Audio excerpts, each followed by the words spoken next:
Como nesse nosso caso, uma das faces ela não vai estar sendo solicitada por flexão, né? Porque aqui, por nosso gráfico de momento, o que nós identificamos? Nós identificamos que nós vamos ter solicitação de momento nessa região aqui em cima, quer dizer, nessa região aqui embaixo. Já nessa região aqui em cima não está tendo flexão nenhuma, mas pode acontecer devido à elevada temperatura de hidratação do cimento, né, algumas fissuras que não são desejadas nesse tipo de elementos estruturais. Para isso, nós colocamos a armadura complementar, né, que com o trabalho de aderência que ele tem junto com o cimento, ele vai evitar a fissuração devido à retração do concreto, tá ok? Como que eu calculo essa armadura complementar, essa armadura secundária? Então, temos dois critérios para calcular, dois critérios, e desses dois critérios você vai escolher o maior, tá ok? Quais são esses dois critérios? O primeiro desses critérios é que você tem que calcular 20% da armadura principal. Por exemplo, lá no cálculo do nosso amigo Marvin, lá naquele cálculo final, o dele deu 1,9 centímetros quadrados por metro. Então, para saber qual que é a armadura secundária nessa região, né, eu verifico esse primeiro critério de 20%, então eu vou pegar 1,9 e multiplicar por 0,2. Aí vai dar um valor lá de 0,38. Estou calculando aqui, tá? Estou com a calculadora aqui na mão. Vai dar 0,38 centímetros quadrados. Aí você guarda esse númerozinho.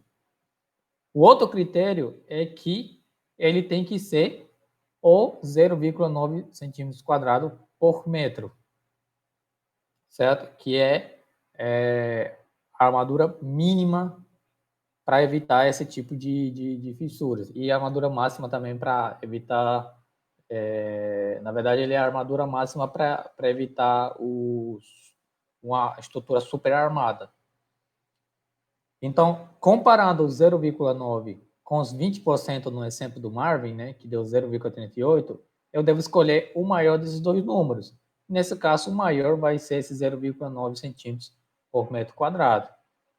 Então, sabendo dessa informação, eu venho com esse 0,9 e posso consultar aqui na tabela, né? Ou, por exemplo, aqui, eu posso estar usando 5 barras de 5 centímetros por metro, certo?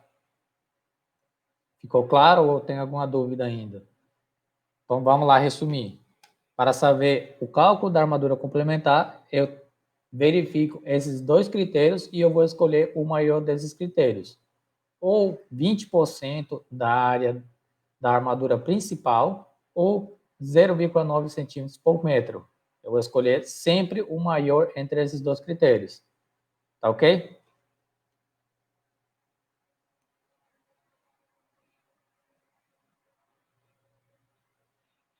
Certo? Ficou claro ou ainda tem dúvida?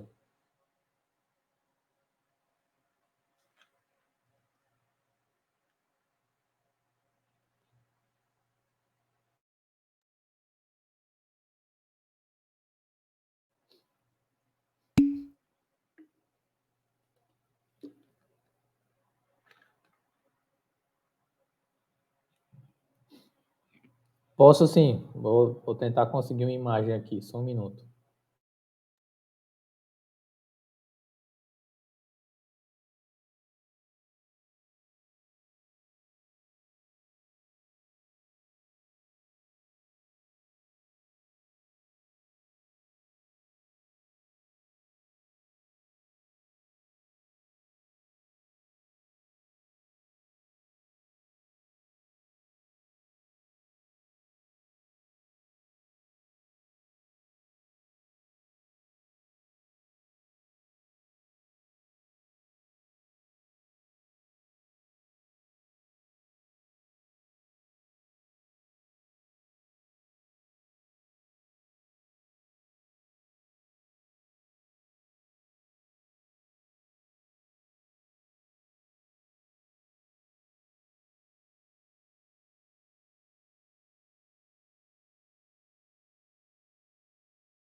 Eu salvei aqui a imagem, ele está carregando, mas assim que possível eu coloco aqui para explicar melhor para vocês, ou eu mando lá no grupo, tá? A imagem é bem autoexplicativa. Então, aí eu vou passar aqui um conteúdo de leve, tá bom? E queria fazer umas perguntas para vocês antes. O que nós aprendemos até agora? Para que é esse dimensionamento dessas barras que nós calculamos aí, essas barras longitudinais? É para combater o quê?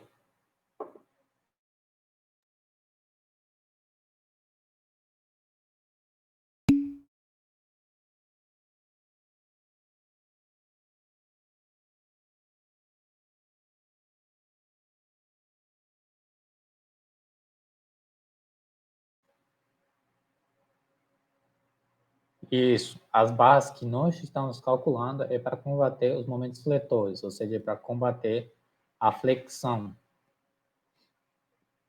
certo? Quando nós falamos que estamos dimensionando a área de aço necessária para um elemento estrutural para combater a flexão, eu estou me referindo a qual estado limite? O estado limite último ou o estado limite de serviço?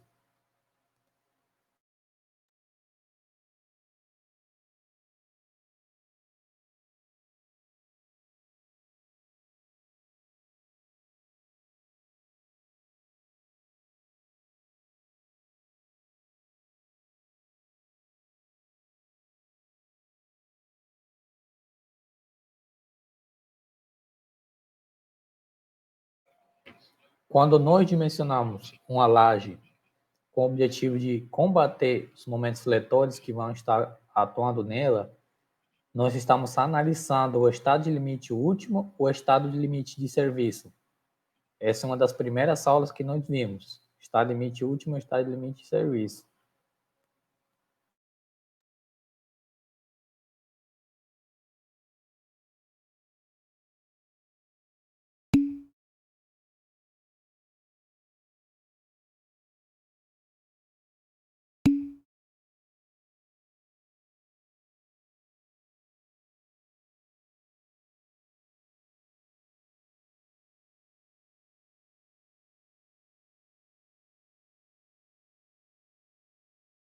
Certo? Por que o estado de limite de serviço, Stephanie e Maurício?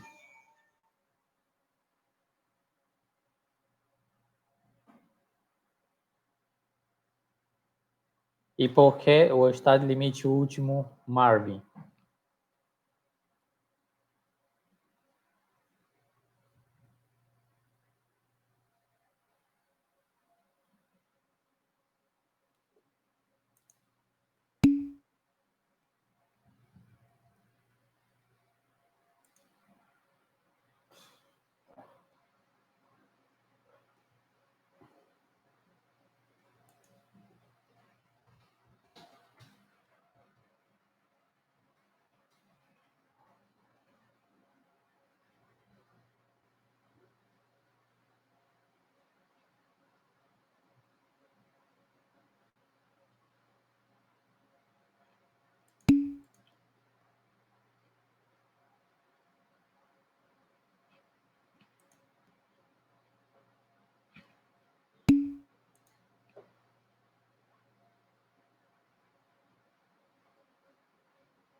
E você, Marvin, por que você acha que nós estamos analisando o estado limite último?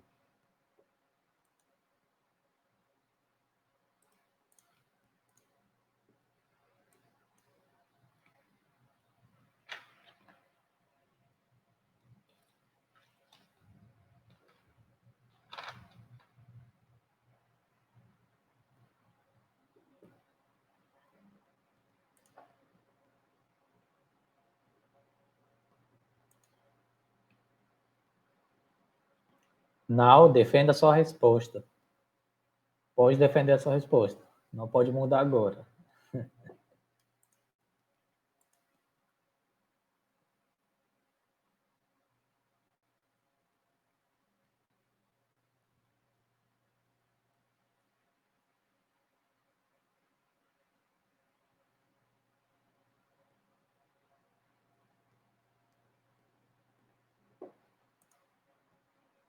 Certo, vamos analisar quem já respondeu. O estado limite último é para ações sísmicas. Sim, mas não necessariamente só para ações sísmicas.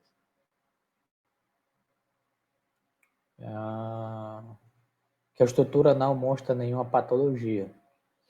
Certo, você não precisa dimensionar. Na verdade não tem dimensionamento, né, ou pré-dimensionamento para a estrutura que já tem patologias. O que tem para essas estruturas que já estão com alguma patologia é algum reparo ou alguma restauração, certo? Então, a estrutura, o elemento estrutural não precisa estar em estado de patológico para a gente afirmar que ele está sendo dimensionado para o estado limite último. Você não quer defender o seu posicionamento, Marvin?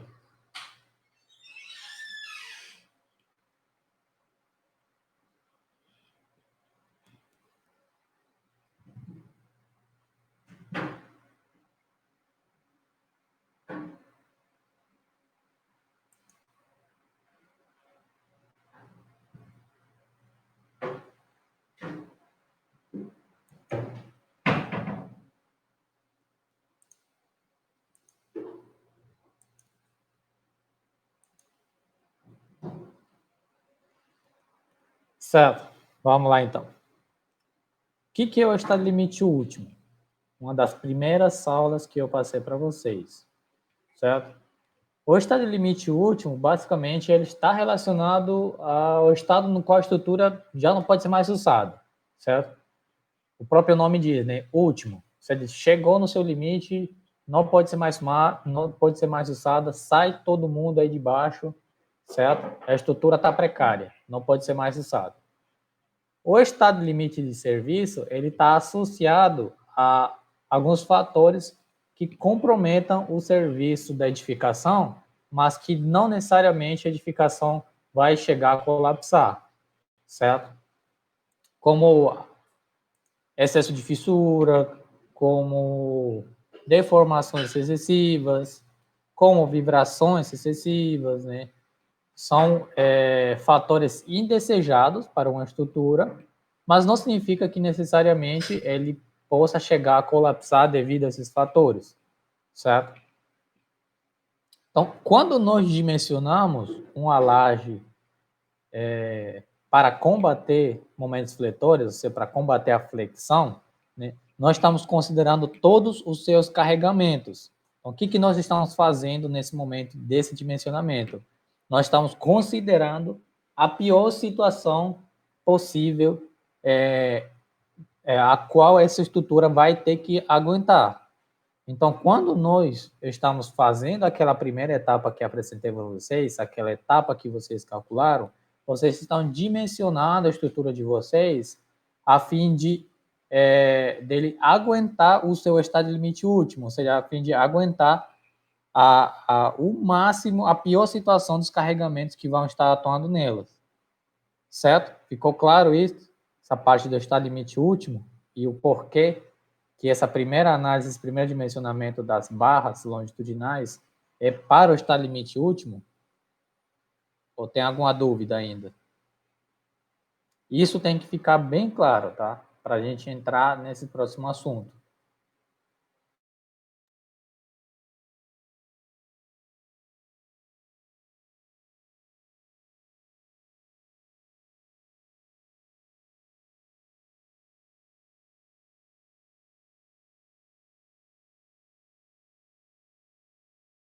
Certo? Então, o que está associado ao estado de limite de serviço e tem que ser analisado numa estrutura? Aquilo que eu acabei de mencionar para vocês, né? O excesso de fissuras, né? o que é chamado de abertura de fissuras. Também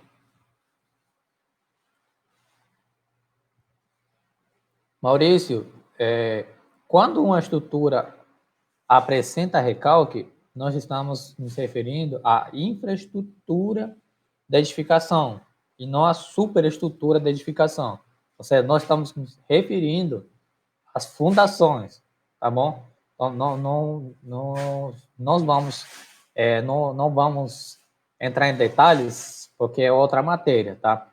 Mas, basicamente, quando a fundação de uma edificação está comprometida devido ao recalque, né, devem ser analisadas todas as consequências que esse recalque estão gerando na edificação, certo?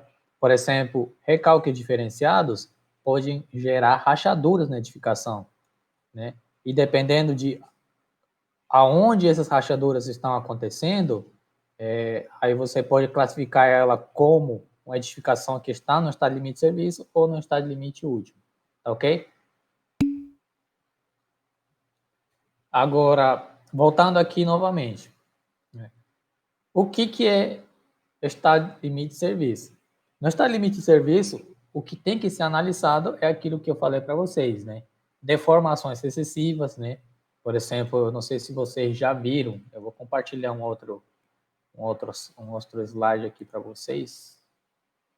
Vocês já viram, talvez, né, alguma edificação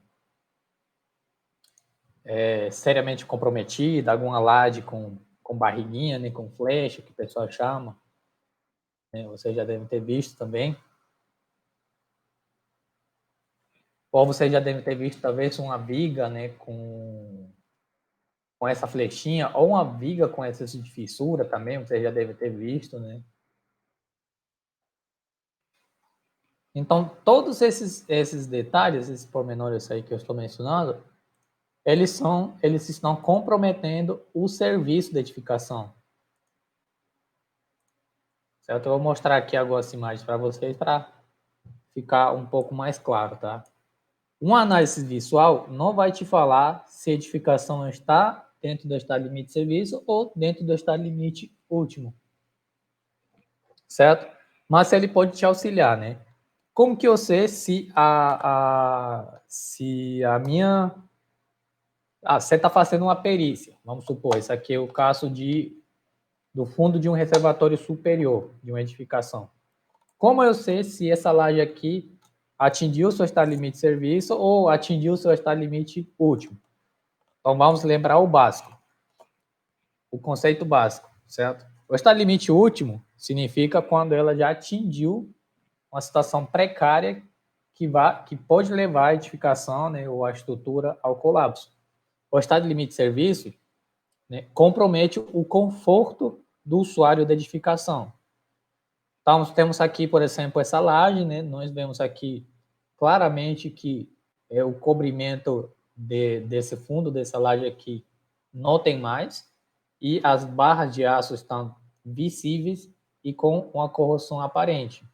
Então, como eu sei se essa situação aqui é uma situação de estado limite último ou estado limite de serviço? Visualmente, eu não posso afirmar isso, né? Que você pode acabar se comprometendo quando você afirma alguma coisa. Então, o que você tem que fazer? O que você tem que fazer? Visualmente, nós estamos observando aqui que temos várias barras de aço corroídas, né? Barras de aço corroídas representam áreas de aço comprometidas, áreas efetivas de aço comprometidas.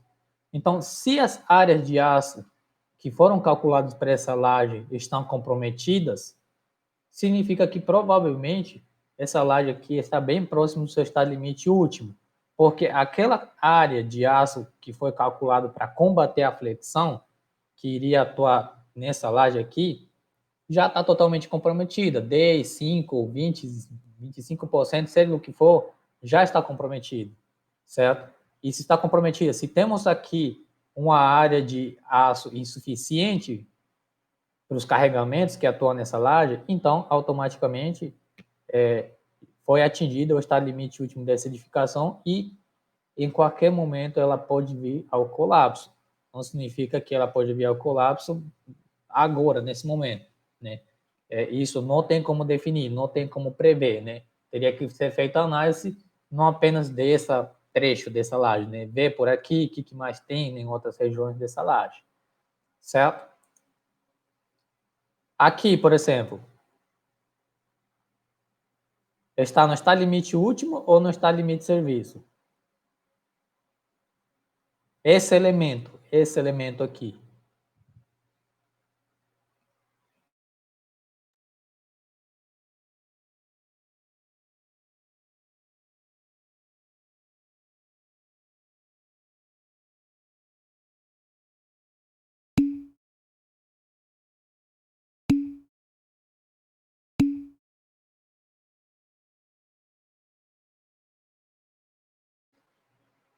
Deus deve amar o engenheiro que não cuidou dessa manutenção.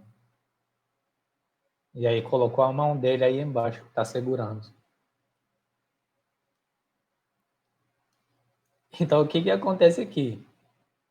Aqui já superou, tá? O estado limite de serviço, tá? Isso aqui só não caiu por um motivo. Essa viga aqui que vocês estão vendo, ela tem apenas uma função quando a gente analisa globalmente essa caixa da água. Tá? A única função dela é travar o pilar. Tá? Isso é uma coisa que a gente vai ver lá em concreto 2. Por que ele precisa travar o pilar? Para diminuir o comprimento de flambagem dele, certo? Quando a gente trava um pilar com vigas, nós estamos diminuindo o comprimento de flambagem. E esse comprimento de flambagem seria basicamente o comprimento que possa gerar uma curva devido à compressão nesse pilar. Tá? Se tivesse algum carregamento em cima dessa viga, já teria colapsado há muito tempo. Tá ok? Então, ele só não colapsou porque a única função dele, quando a gente faz a análise global desse reservatório aqui, é que a função dele é de travamento, não tem nenhum carregamento aqui atuando. Mas quando a gente faz a análise isolada do elemento, dessa viga, ele já está no estado limite último, tá? Porque vocês podem ver aqui, ó, que não tem mais aqui seção desse estribo, não tem mais seção desse estribo, né? Essa barra aqui longitudinal já está totalmente comprometida, né? Então, o que acontece? É aquilo que eu falei, não tem como prever o momento em que vai cair, mas ó, essa barra já está totalmente comprometida. Vai chegar um momento que não sabemos como calcular esse momento em que isso vai acontecer, com que essa barra aqui, a quantidade de área de aço que tem aqui para combater a flexão gerada pelo peso próprio, não vai mais aguentar e vai cair, certo? Então, essa aqui é uma situação de estado limite último, certo? Não necessariamente precisa cair, né? Você precisa fazer essa análise que eu estou fazendo aqui, por exemplo. E esse pilar está no estado limite último ou no estado limite de serviço?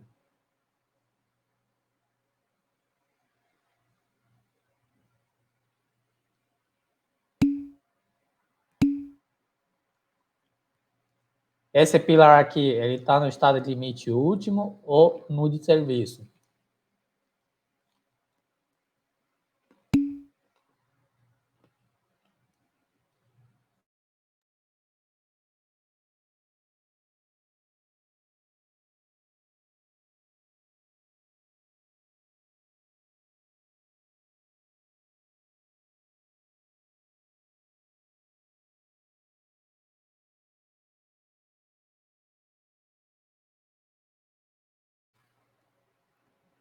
Bom, é aquilo que eu falei para vocês, né?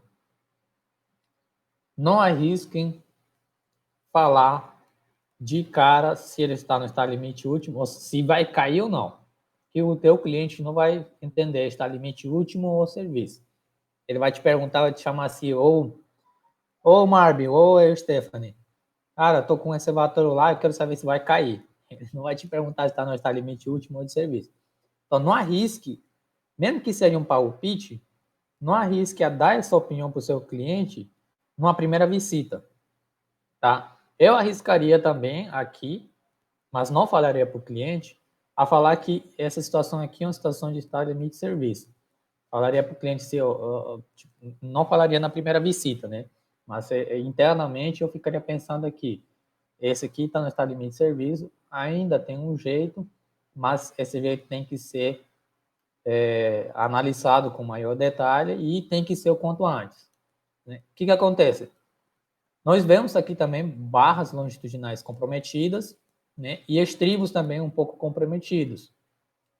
Seria necessário fazer a análise do projeto estrutural dessa edificação aqui, ver qual que foi a demanda de área de aço que foi dimensionada e ver se essa quantidade aqui que está corroída compromete esse pilar de tal forma que não aguente mais os carregamentos de compressão que ele tem que aguentar, certo? Mas internamente eu arriscaria a falar que é de serviço.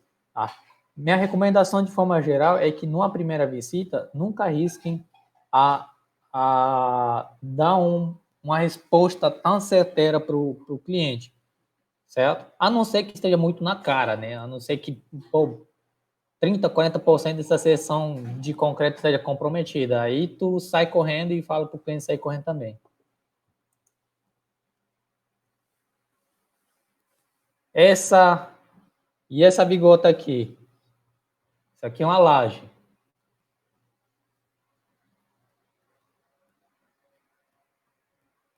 Internamente, sem falar para o seu cliente, o que você acharia? Em qual situação tá?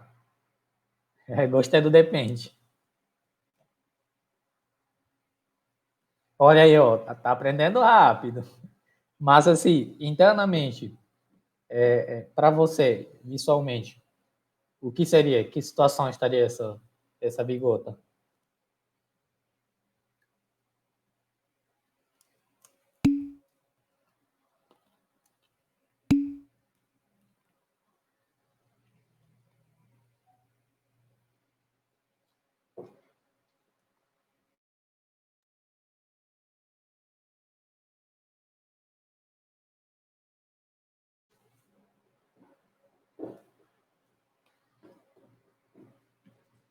Bom, visivelmente, o que dá para a gente concluir?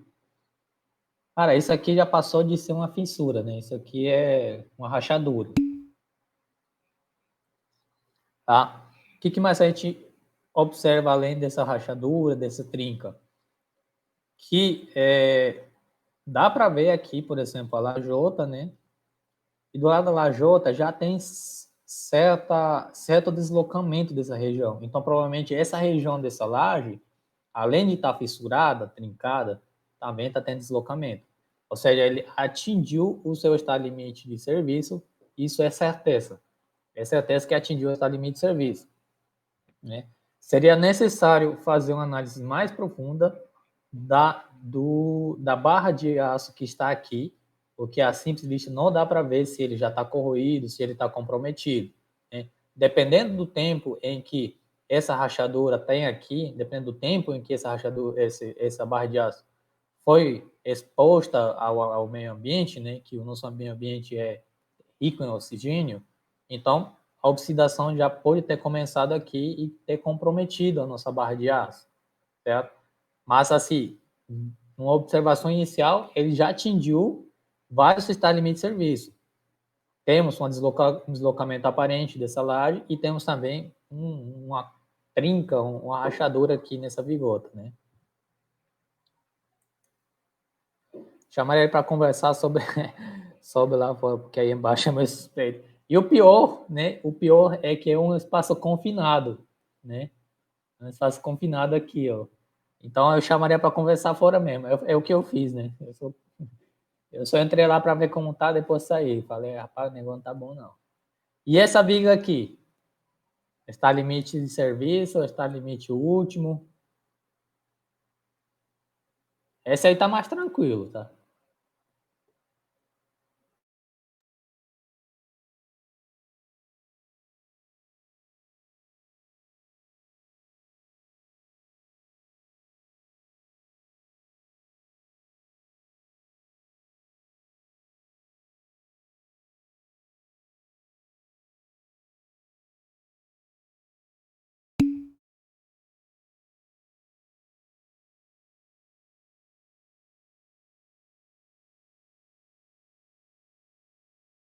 comparando com os casos que a gente viu, né? Esse aí tá tranquilo.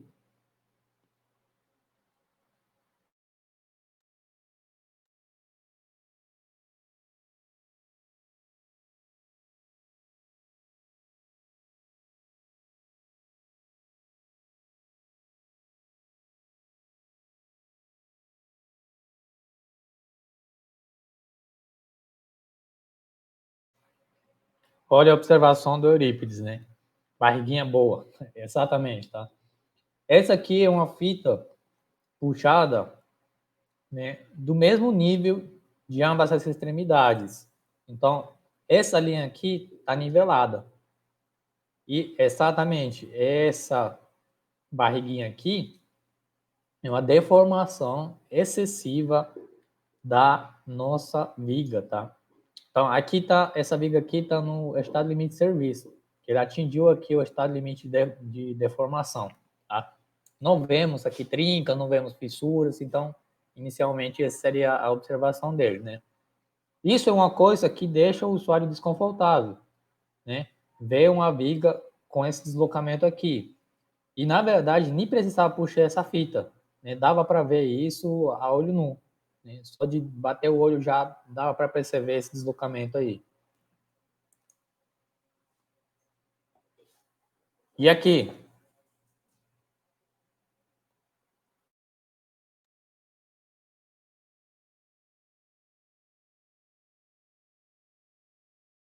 E esse aí, tem jeito, não tem jeito?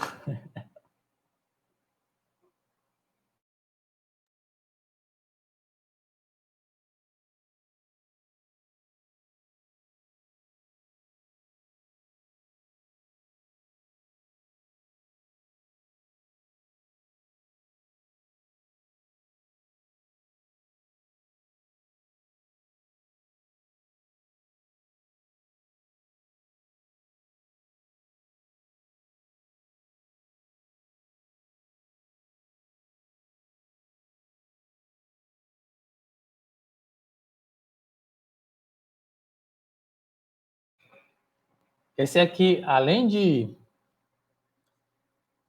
Isso aqui, além esse aí parece que já foi cometido de forma errada. Exatamente, Eurípides. Esse que eu ia comentar agora, né? Além de estar na situação que está, é nítida, né? A execução, a técnica errada que foi feita aqui, né? O que acontece? Tem uma barra aqui e logo do lado já tem outra barra. Então não tem espaçamento, praticamente espaçamento nenhum entre uma barra e a outra, tá? E o que acontece quando temos essa proximidade aqui? É por isso que quando a gente chegar lá em concreto 2, quando a gente for dimensionar pilares, temos que fazer a verificação do espaçamento horizontal e, né, no caso de pilares, só do espaçamento horizontal, né, justamente para verificar que entre as barras tem espaço suficiente para que o concreto tenha um bom adensamento, para que todos os materiais, né, todos os elementos que compõem o concreto tenham um bom adensamento. Tá? Então aqui já está totalmente comprometido, né? Além de ter essa patologia aqui de corrosão no aço, tá vendo? É nítido o mau adensamento do concreto, né? Então, a espiral aqui está bem comprometido mesmo. Deixa eu ver as dúvidas aqui. Como que é feito o projeto de reparo? Tá, primeira pergunta. Depois coloca esse material lá na sala, algumas imagens não aparecem aqui, porque a conexão... Ok, tá. Se não me engano, essa aula, na verdade, já está lá no Classroom, tá? Essa aula aqui. Mídia de recobrimento na execução das formas. Tem isso também, né? Essa observação do Maurício. Além de ter essa além de não ter espaçamento necessário para o bom adensamento do concreto, também está na cara aqui que o cobrimento deixado para essas barras de aço aqui não foi suficiente, tá? E o ambiente onde se encontra esse pilar, né, é um ambiente com bastante teor de umidade, o que compromete também essa estrutura de concreto, tá? Respondendo aqui a pergunta do Marvin, perguntou como que é feito o preço de reparo. Isso vai depender de cada caso que você for analisar. Tá? Vai depender, o que você tem que fazer.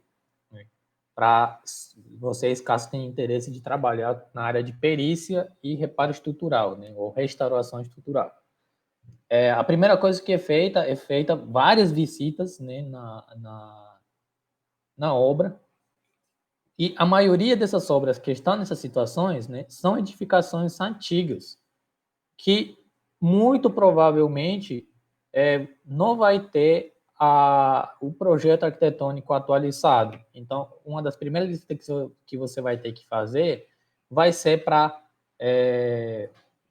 fazer o levantamento da edificação, o levantamento de cada elemento estrutural, né? Vigas, pilares, lajes, né? Feito isso, você precisa também fazer um estudo clínico de cada elemento estrutural, do concreto e do aço, né? Por exemplo, você pode estar fazendo um ensaio de esclerometria, que ele verifica a durabilidade do concreto. E aí existem algumas equações que correlacionam a durabilidade com a resistência do concreto, certo? Para que você faz isso?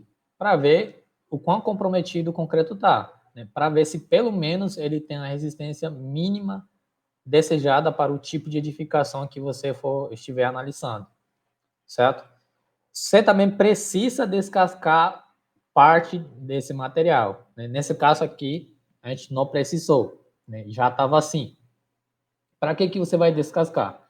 Que existem muitos elementos estruturais que por fora estão aparentemente saudáveis, mas quando você tira o cobrimento para verificar a situação dos aços, você se depara com situações como essas aqui, em que de alguma forma a água deu um jeito de infiltrar nesse elemento estrutural e comprometeu o aço do elemento estrutural.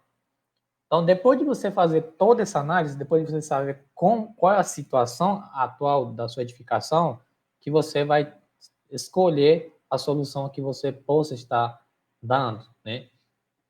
Nesse caso, por exemplo, nessa situação aqui, um pilar nesse estado aqui, dependendo do ensaio de esclerometria que ele der, para verificar em qual estado está o concreto, se essa resistência dele está no mínimo de 25 MPa, né?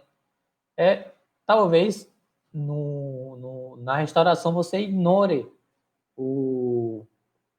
a área desse pilar aqui, por segurança, né? Você não arriscaria considerar nem sequer 10, 15, 20% da área desse tipo de pilar aqui, porque normalmente, né, não leva pouco tempo para chegar a essa situação aqui, leva muito tempo, muitos anos, e bem provavelmente se a gente retirasse o cobrimento de um lado oposto dessa situação aqui, a gente encontraria a mesma situação, tá?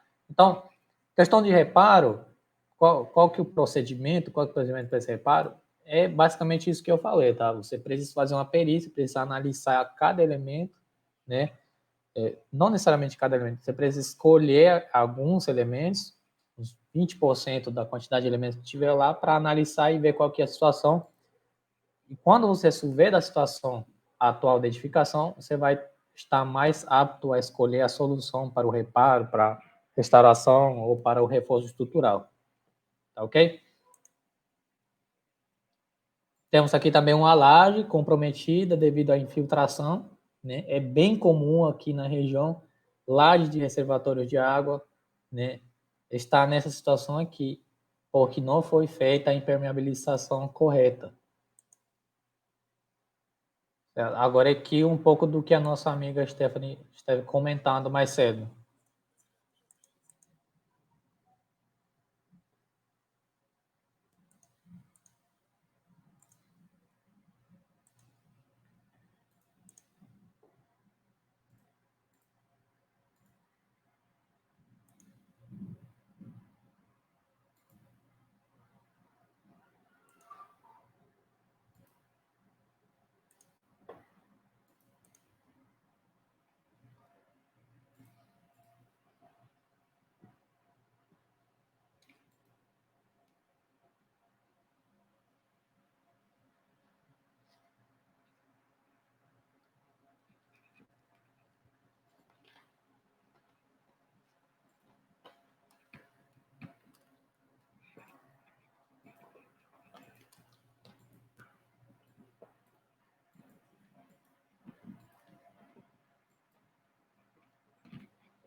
Bom, isso aqui, a situação aconteceu durante a execução da edificação. Tá? Nem precisa comentar o estado limite em qual essa edificação se encontrava. Né? E provavelmente, para esse pote de edificação, né, é pouco provável o problema estar no projeto da edificação. Talvez esteja nos materiais que foram usados. Então, é uma longa perícia para descobrir o que de fato aconteceu. Mas aqui o nosso objetivo, né, é analisar que essa edificação estava no estado limite último, né, esperando apenas um fator acontecer para ir ao colapso.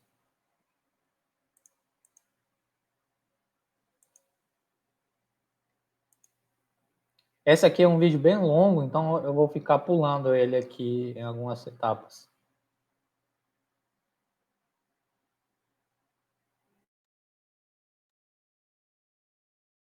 Vocês percebem aqui que a ponte, né,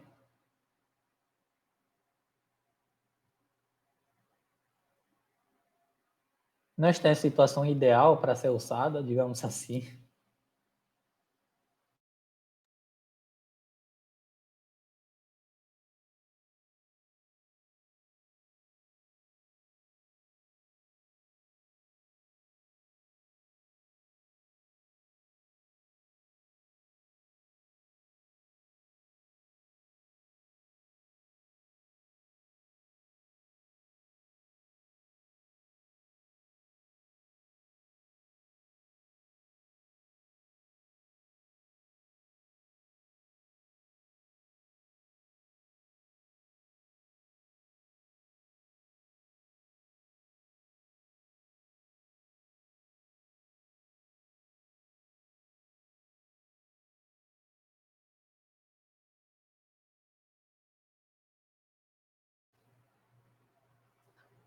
O que acontece?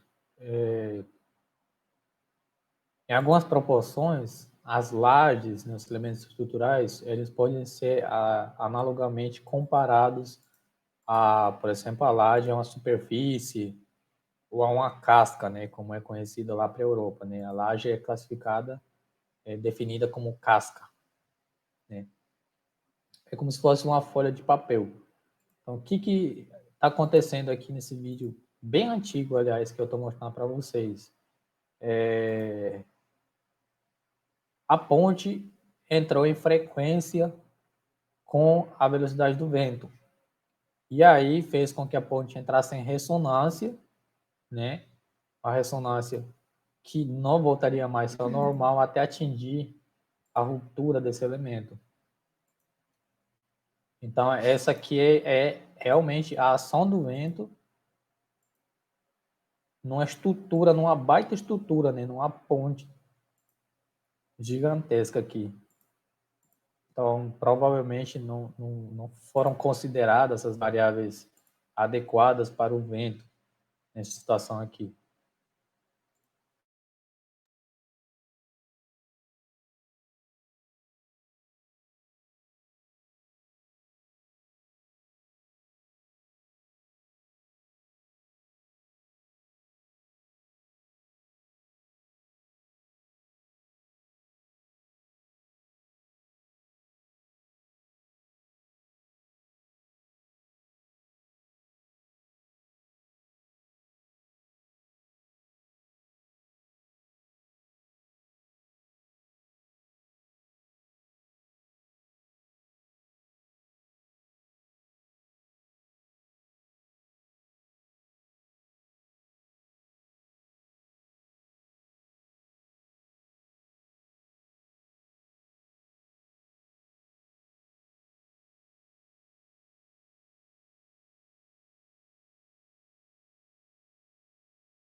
Né? Então, quando um elemento plano, tipo laje, né, tipo essa ponte aqui, entra em frequência com o vento, dificilmente tem retorno. Quando ele atinge a igualdade de frequência com o vento, entra em ressonância e acontece que vai a colapso. Essa aqui foi uma situação muito surreal mesmo, muito bizarra, que mudou muita coisa. Mudaram muitas normas por conta dessa situação, né? Foram feitos estudos bem mais detalhados, usando esse caso aqui como estudo de caso. Né? E o que mais me surpreende não é a ponte caindo, é as pessoas nessa ponte ainda, sabendo que ia cair.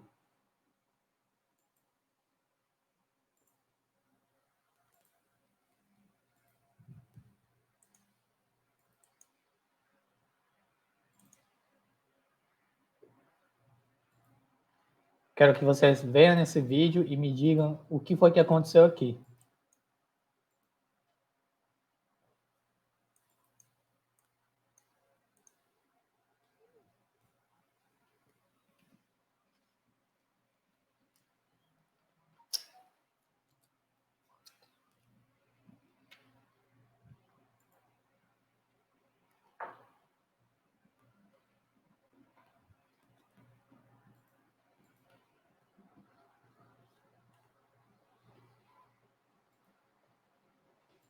Acredito que de vez em quando esse material aqui, alguém precisa mostrar esse material aqui para vocês, para que vejam que a nossa profissão, do mesmo jeito que tem um lado muito lindo, né, um lado muito surpreendente da gente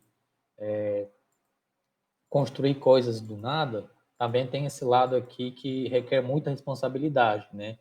Que vidas e bens materiais estão em jogo. Então, o que aconteceu aqui nessa situação, nesse vídeo rápido? O que vocês conseguem analisar? O que está acontecendo com essa edificação? Por que ela está indo ao colapso?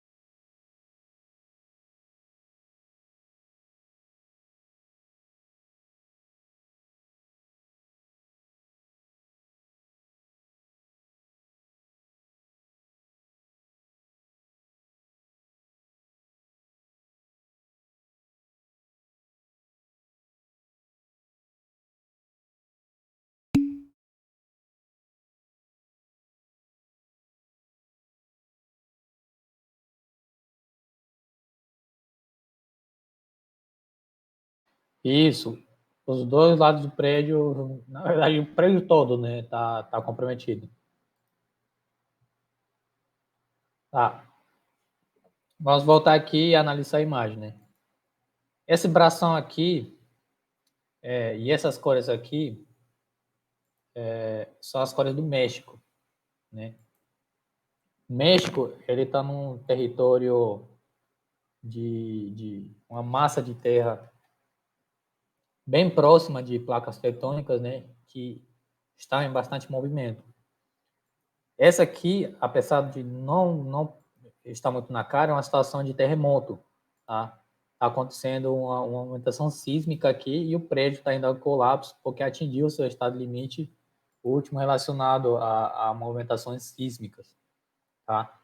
Edificações em regiões como Chile, Peru, México e parte dos Estados Unidos, né? É necessário fazer essa análise aqui do estado limite último, né, de movimentações sísmicas. Né? Existem movimentações sísmicas horizontais e verticais. Hoje em dia, depois de ter feito muitos estudos, existem diversas soluções, certo? Então, provavelmente, essa edificação já era uma edificação antiga ou não tinha um bom sistema para combater as movimentações sísmicas e foi a colapso. Mas é um dos estados limites últimos, tá? Quando a edificação vai a colapso devido a sismo.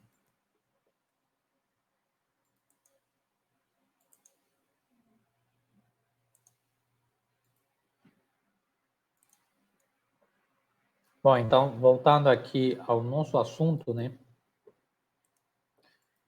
Acredito que agora ficou bem mais claro o estado limite último e o estado limite de serviço. Então, sabendo isso, o que nós fizemos nessas últimas aulas foi analisar nosso elemento laje para o estado limite último, ou seja, para ele não colapsar, né? Como foi os casos que nós vimos aqui. Além dessa análise, uma análise que antigamente e ainda hoje em dia tem engenheiros que não fazem essa análise, é a análise dos estados limite de serviços. Porque o que acontece? Um estado limite de serviço, uma laje com deformação, né, não vai colapsar naquele momento, certo? Mas como o concreto é um material com durabilidade, com tempo de vida já definido, e ainda mais com um problema como deformação, pode acarretar outros problemas que vão levar a estrutura ao estado limite último. Ele vai começar num estado limite de serviço que foi atingido e, com o passar do tempo, com certeza vai atingir o estado limite último. Além disso, quando uma edificação, quando um elemento estrutural atinge o estado limite de serviço, o usuário, as pessoas que utilizam essa edificação ou essa laje, que é nosso caso, não se sente confortável estando na edificação, E vocês não vão construir uma edificação onde as pessoas não se sintam confortáveis, não se sintam seguras de estar, certo? E é por isso que é necessário sempre fazer a análise dos estados limite de serviço, Nós vamos ver aqui alguns desses estados limite de serviço, mas eu, por exemplo, eu já andei em lajes que vibravam demais, tinha vibração excessiva. Então, o estado limite, essa laje tinha atingido o estado limite de serviço e quem utilizava essa laje não se sentia confortável, Tipo, eu sabia que não ia cair, só que não me sentia confortável ao pisar nessa laje e ele vibrar excessivamente, certo? Também não sei vocês, mas eu não me sinto confortável entrando numa edificação onde de cara eu vejo uma viga com um deslocamento aparente. Então, esses são os estados limite de serviço. São esses sinais que criam desconforto nas pessoas que utilizam na edificação, criam desconforto e criam insegurança, certo? Não significa que necessariamente a edificação vai ir a colapso, mas compromete o serviço dele, compromete a credibilidade da edificação. Então, uma dos estados limites que nós vamos analisar aqui nas lajes é o estado limite de deformações excessivas, também chamado de ELS-DEF. Ele é definido aqui por nossa NBR como um estado em que as deformações atingem os limites estabelecidos para a utilização normal dados em 3.3, nesse item aqui. Deve ser verificado nas lajes de concreto. O que tem nesse item 3.3? Lá tem uma tabela com os deslocamentos limites que podem ser tolerados em lajes. Então, quando a gente vai analisar isso, não significa que a tua laje não deva deformar. Tua laje, tua viga, teu pilar vai deformar. Só que tem que ser uma deformação que esteja dentro das especificações de norma. Tá ok? Esse é ponto 2. A avaliação da flecha nas vigas e lajes é feita de maneira aproximada, onde, segundo o item de 7.3.2.1, o modelo de comportamento da estrutura pode admitir o concreto e o aço como materiais de comportamento elástico linear, de modo que as seções ao longo do elemento estrutural possam ter as deformações especificadas determinadas no estágio 1, desde que os esforços não superem aqueles que dão início à fissuração, e no estágio 2, em caso contrário. O que está falando esse blá aqui?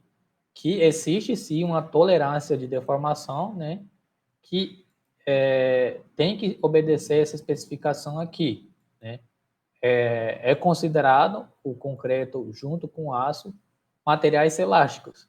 Só que nós sabemos, né, pelo diagrama de tensão-deformação, o concreto tem um limite de deformação que, quando atingido, vai à ruptura. Nós vimos isso quando estávamos analisando os domínios, domínio 1, 2, 3. Né? E coloca esses limites aqui de quando aceitar ou não esses deslocamentos. Né? Antes de pular esse slide aqui, eu não sei se vocês estavam me acompanhando lá ou estão me acompanhando lá no Instagram, né? Mas semana passada eu falei uma coisa bem interessante, uma pesquisinha que fiz sobre a NBR 6118. Muitas pessoas não sabem, mas a NBR 6118, a norma atual de 2014, ela pode ser utilizada em qualquer parte do mundo, tá? Ela tem aval da ISO, né, que é o instituto que padroniza as normas técnicas no mundo inteiro, né?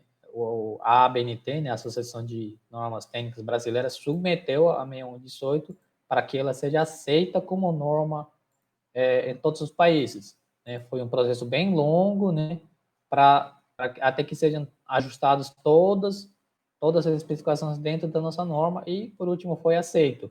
Então, ela pode ser usada em qualquer país, o que poucas pessoas sabem, né? E provavelmente assim vocês vão ver isso, não vão ver isso acontecer ou vão ver uma vez na vida, né? Por que acontece?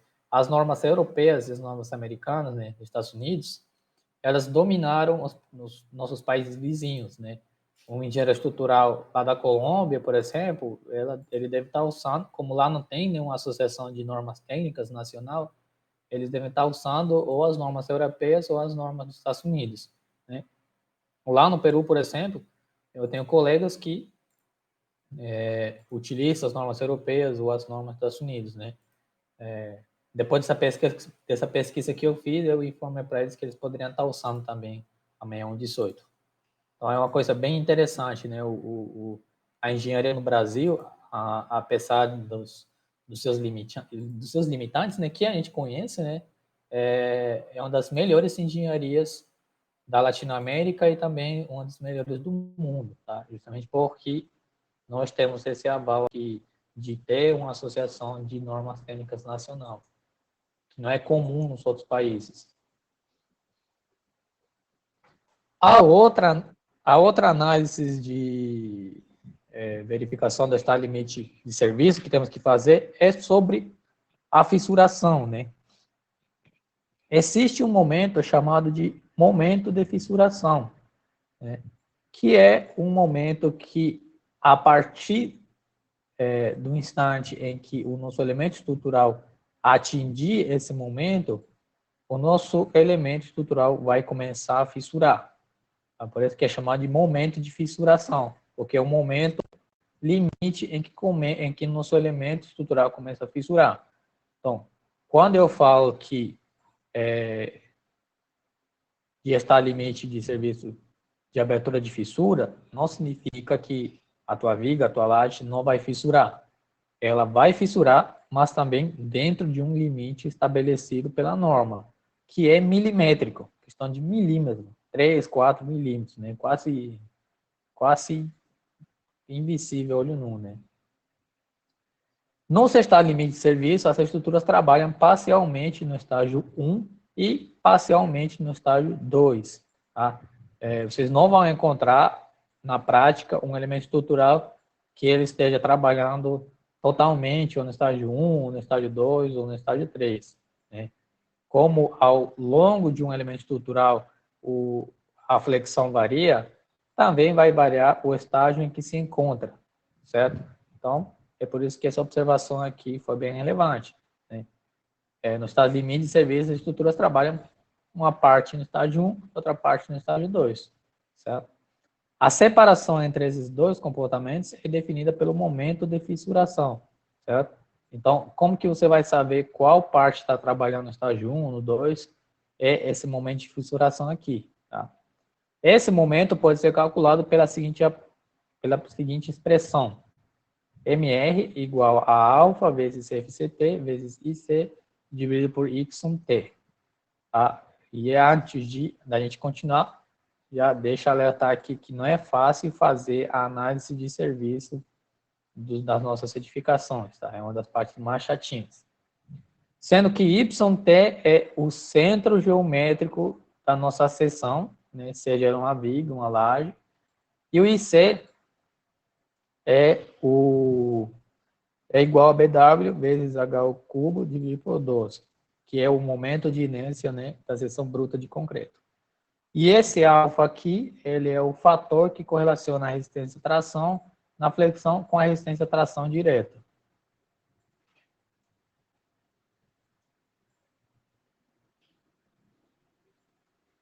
O FCT é a resistência à tração direta do concreto. Para determinação do momento de fissuração, deve ser usado o FCTM no estado limite de deformação excessiva. E ele é igual a essa expressão aqui, a essa equação. Então, é o FCT, que é a resistência à tração no concreto, é correlacionado diretamente com o FCK.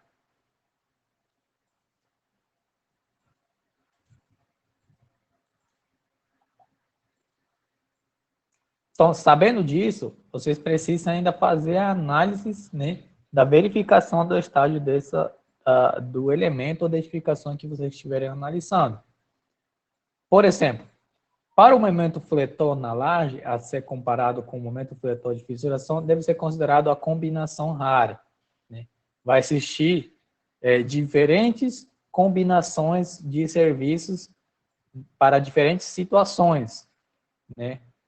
Por exemplo, para uma situação onde o momento fletor na laje vai ser comparado com o momento fletor de fissuração, você tem que analisar ela dentro das combinações raras, né?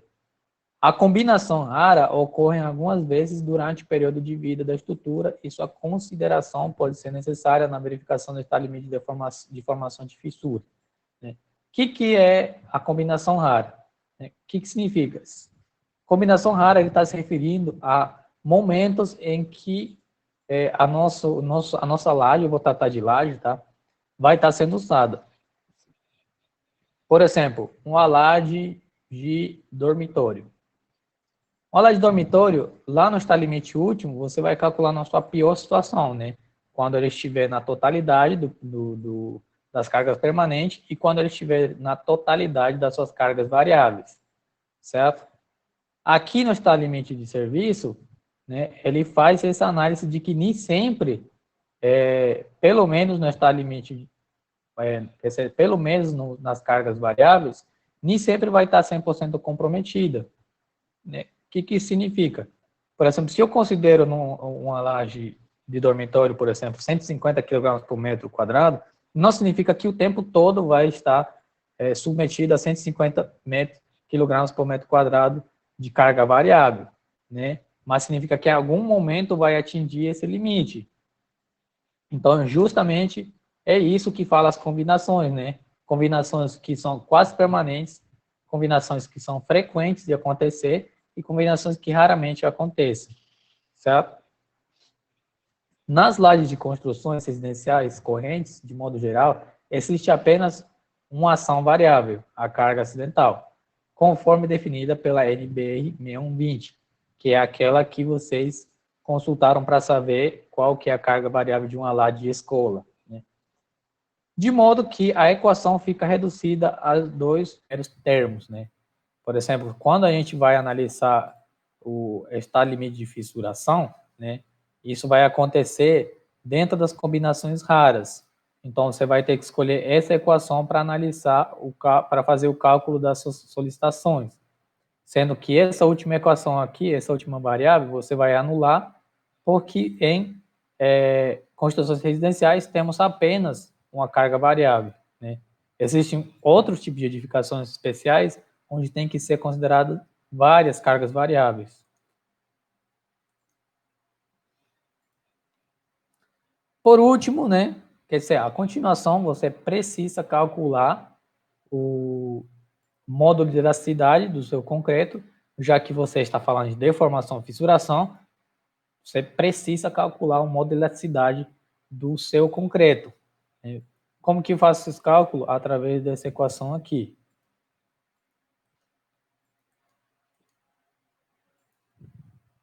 Essa aqui é o desmembramento dessa equação, mostrando o que cada variável é. Então, não vamos entrar em detalhes nesse momento. E essa slide aqui já trata sobre flecha, né? Após você calcular aqui o seu modelo da cidade, fica mais fácil definir qual que é o limite de abertura de fissura, certo?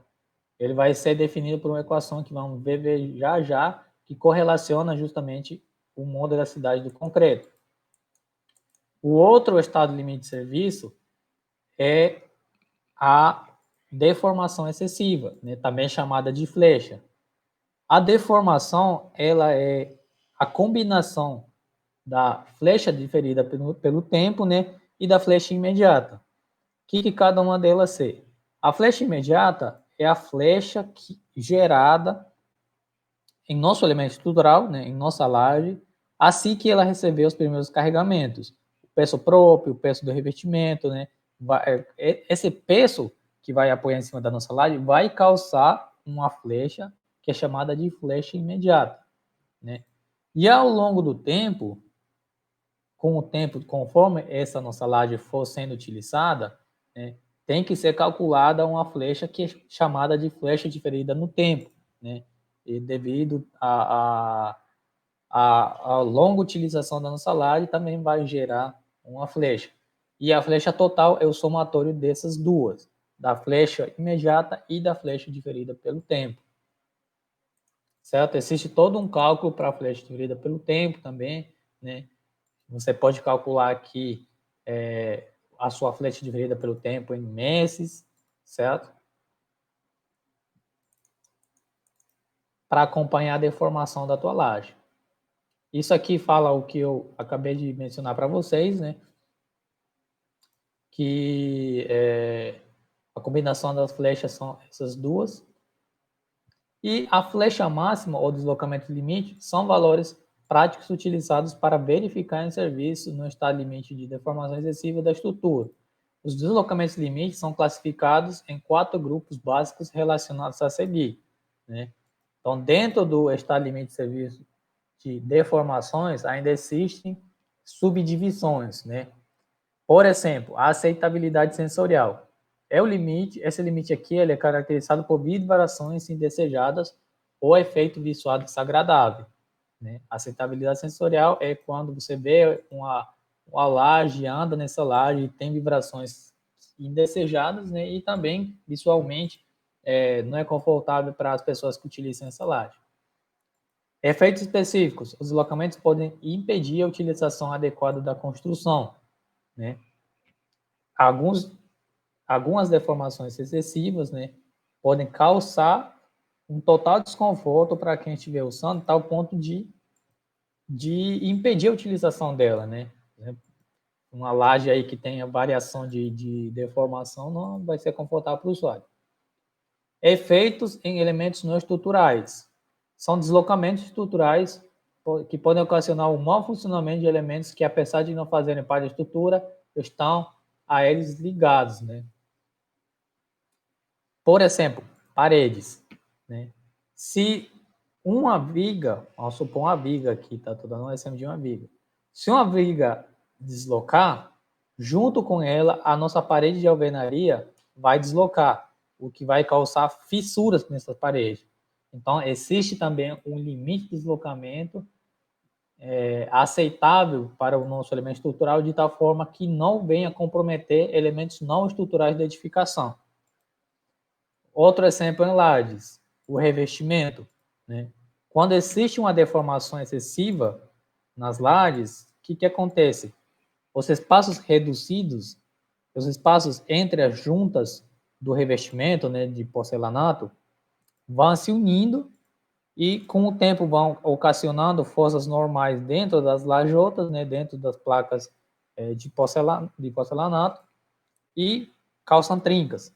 Então, de agora em diante, quando vocês vejam algum revestimento de piso trincado, provavelmente está acontecendo algum deslocamento nessa laje que possa estar causando, né, esse efeito de trincar o revestimento do piso.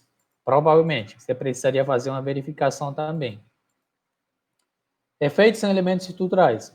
Os deslocamentos podem afetar o comportamento do elemento estrutural, provocando afastamento em relação às hipóteses de cálculo adotados. Se os deslocamentos forem relevantes para o elemento considerado, os efeitos sobre as tensões ou sobre a estabilidade da estrutura devem ser considerados incorporando-as ao modelo estrutural adotado. Né? Esses aqui são elementos, deslocamentos que são gerados, né, nos próprios elementos estruturais que causam um efeito de imprevisibilidade, ou seja, ele vai deslocar tanto de tal forma que no teu cálculo, no teu dimensionamento estrutural, você não conseguiu prever isso, né? E isso vai gerar outro tipo, vai trazer outro tipo de problemas. Por exemplo, deslocamento causado pela falta de prumo, né? Em edificações altas, deve ser feita a verificação do prumo dessa edificação para ver se não está tendo deslocamento vertical. Esse deslocamento vertical pode causar efeitos indesejados em diversos tipos de elementos estruturais, nas tuas vigas, nos teus pilares, né? A ação do vento pode gerar, né, deslocamentos horizontais também que possam causar efeitos muito parecidos com o dessa prumo. E para todas essas subdivisões, né, existem limites estabelecidos pela norma, certo? E esses limites estão tabelados a seguir, né? Esse cálculo aqui eu vou apresentar depois para vocês. Quero chegar na tabela de limites para apresentar para vocês e falar qual que é a tabela da norma para que vocês possam estar consultando depois.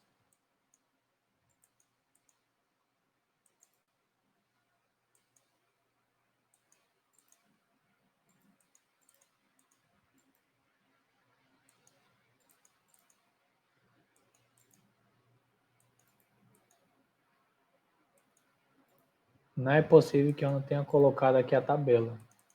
Não coloquei a tabela, mas eu vou puxar aqui a norma.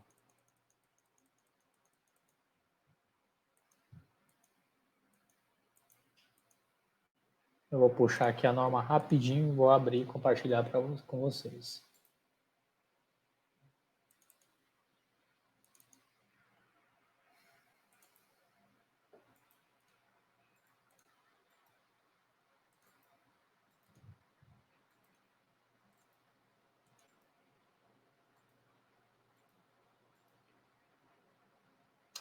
Certo, vamos buscar aqui.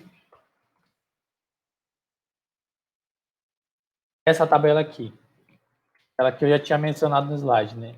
A tabela 3.3, que vai estar na página 95. Tá?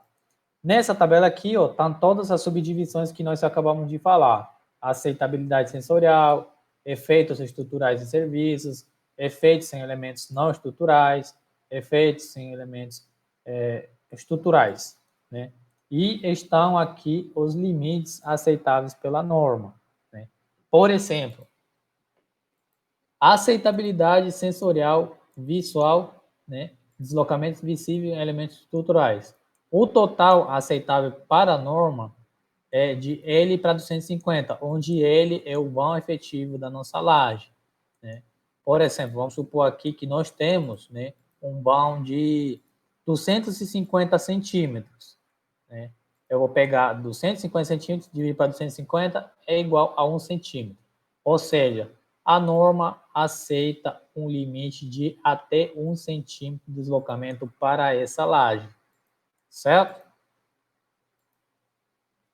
Vibrações sentidas no piso devido a cargas acidentais. L dividido para 350. Pegando essa mesma laje que tem um vão de 250 centímetros de largura, né? Ele aceitaria um deslocamento de 0,71 centímetros, né, para não acontecer vibrações indesejadas. Né?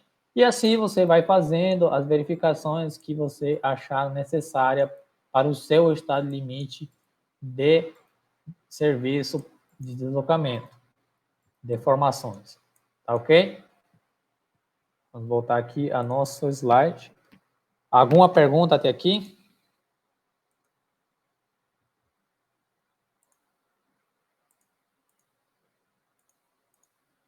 Não? Nenhuma?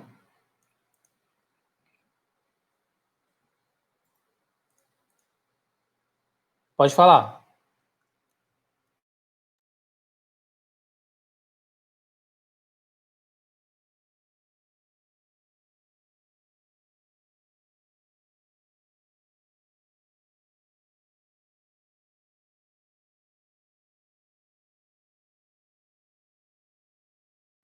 Isso mesmo. O limite, né, para aceitabilidade sensorial dessa laje seria 1 centímetro, não mais do que isso.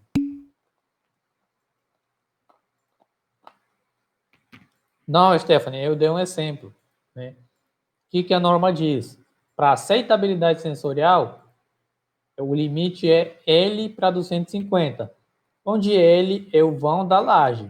Aí eu dei um exemplo de uma laje com 250 centímetros, entendeu?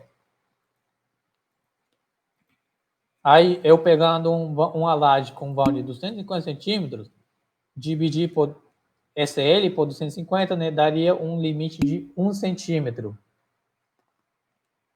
Não existe um limite numerado. O que existe, vou interromper aqui, o que existe é uma correlação com o vão do nosso elemento estrutural, né? Esses limites são aqui, ó, deslocamentos limites, estão aqui, ó, são esses todos que estiverem nessa coluna aqui, certo? Aí eu dei um exemplo. Por exemplo, vou pegar uma laje maior, uma laje com um vão de 5 metros. Eu quero analisar a aceitabilidade sensorial visual dessa laje. O que eu vou pegar? Eu vou pegar o vão dessa laje, que seria 500 centímetros, né? E dividir por 250, que vai nos dar 2 centímetros. Então, para essa laje em específico, o limite de deslocamento dele seria 2 centímetros. Certo? Então você teria que fazer essa análise para cada vão das suas lajes. Você vai ter diversos vãos, diversas lajes num projeto estrutural, né? Então, cada laje tem que ser analisada isoladamente. Tá ok? Então, vamos continuar aqui. Então, o que eu queria mostrar para vocês é mais conta, mas eu vou terminar nossa aula aqui e na próxima aula nós vamos aprender a calcular a flecha imediata e a flecha diferida pelo tempo de uma laje. Tá bom?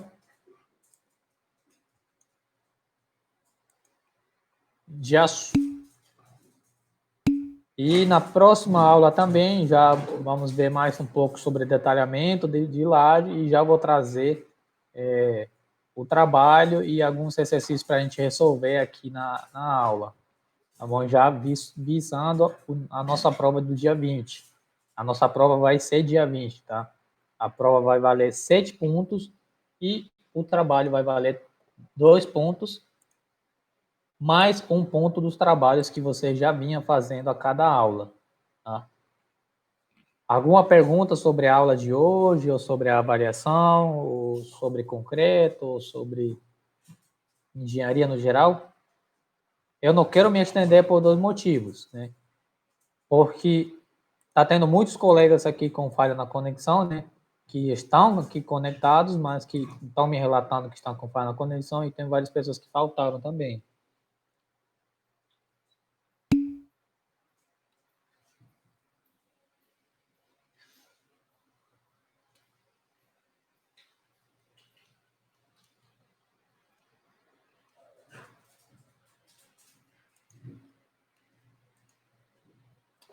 Certo, então. Não sai ainda, tá? Eu vou fazer... Não, hoje eu não vou fazer o chamado, tá? Vocês estão liberados. Devido a essa chuva, teve muita gente com oscilação na internet. A internet oscilou muito, a energia oscilou muito, então hoje eu não vou fazer a chamada, tá?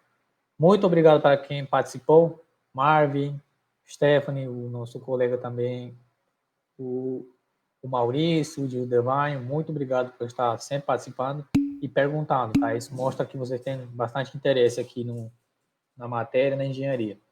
Boa noite, até a próxima aula. Essa semana não tem atividade, tá? E semana que vem vai ser bem punk. Até a próxima semana.